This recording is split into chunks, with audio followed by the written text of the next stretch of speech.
Zabbuli Ey'ekikumi Ana mu emu. Zabbuli ya Dawudi.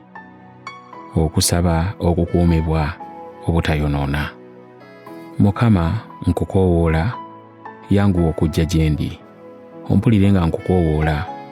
Okusaba kwange kubeerenga obubaani mu maaso go, n'okugolola emikono gyange kubenga ssaddaaka ey'akawungeezi.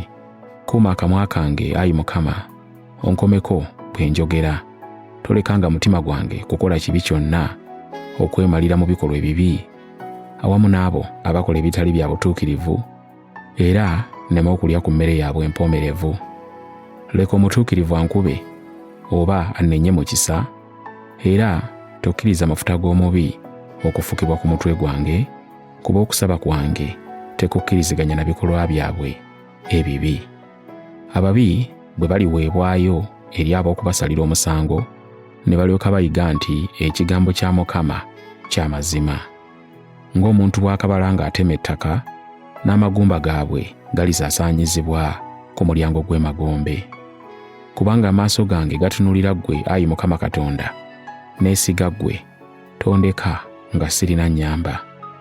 Onkuume eri omutego gwe banteze, n'eri ebyambika by'abo abakola ebitali bya butuukirivu.